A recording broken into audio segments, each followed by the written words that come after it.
Hello दोस्तों, Prayag knowledge track YouTube channel पर मैं उपेंद्र यादव आप सभी का स्वागत करता हूं। दोस्तों, आज की वीडियो में हम लोग बात करेंगे प्रीपोजिशन एक्सेप्ट और प्रीपोजिशन बिसाइड्स के बारे में। दोस्तों, इन दोनों प्रीपोजिशन का प्रयोग के अलावा के अर्थ में और एक्सेप्ट प्रीपोजिशन का प्रयोग को छोड़कर और बिसाइड्स प्रीपोजिशन का प्रयोग के अतिरिक्त के अर्थ में किया जाता है। दोस्तों, आप लोगों को इस वीडियो को शुरू से अंत तक देखना है। यदि आप लोग इस वीडियो को शुरू से अंत तक देखेंगे तो प्रीपोजिशन एक्सेप्ट और बिसाइड्स के प्रयोग को अच्छी तरह से समझ पाएंगे। अब हम लोग एग्जाम्पल के द्वारा एक्सेप्ट और बिसाइड्स प्रीपोजिशन के कॉन्सेप्ट को समझेंगे।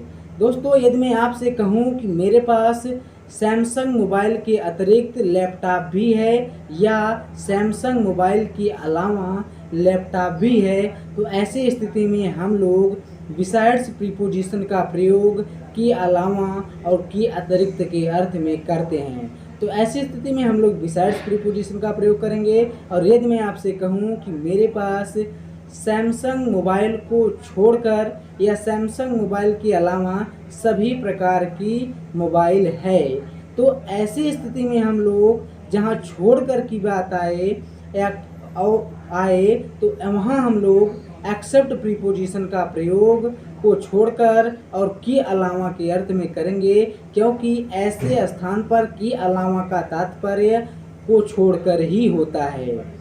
दोस्तों, हम लोगों का पहला एग्जाम्पल है, मेरे पास सैमसंग मोबाइल के अतिरिक्त कई और कंपनियों के मोबाइल हैं।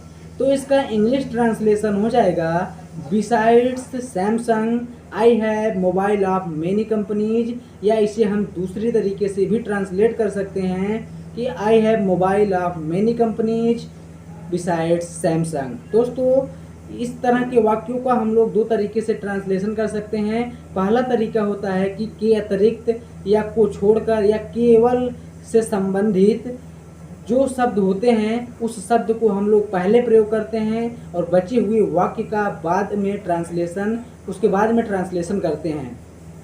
दोस्तों, हम लोगों का दूसरा एग्जाम्पल है, ये दुकान संडे के अलावा और सभी दिन खुलती है।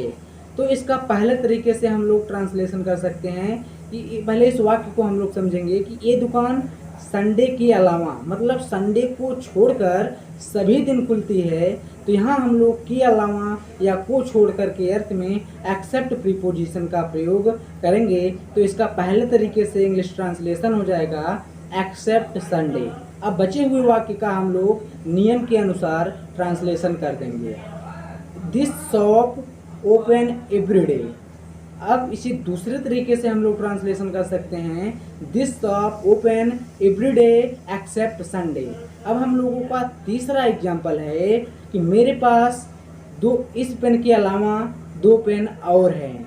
तो इसका पहले तरीके से इंग्लिश ट्रांसलेशन हो जाएगा कि besides this pen I have more 2 pens. और दूसरे तरीके से इसका इंग्लिश ट्रांसलेशन हो जाएगा, I have more 2 pens beside this pen. दोस्तों, यहाँ जो इस पेन के अलावा मेरे पास 2 पेन और है, इसका तात्पर्य जो है कि अतिरिक्त की बात कर रहा है कि मेरे पास इस पेन के अलावा 2 पेन और है, इस पेन के अतिरिक्त 2 पेन और है। तो ऐसी स्थिति में हम लोग यहाँ भी एक्सेप्ट और बिसाइड प्रीपोजिशन का प्रयोग किए हैं। दोस्तों, यदि आप लोगों को ये वीडियो पसंद आए तो चैनल को सब्सक्राइब करें और वीडियो को शुरू से अंत तक देखें और वीडियो को लाइक करें।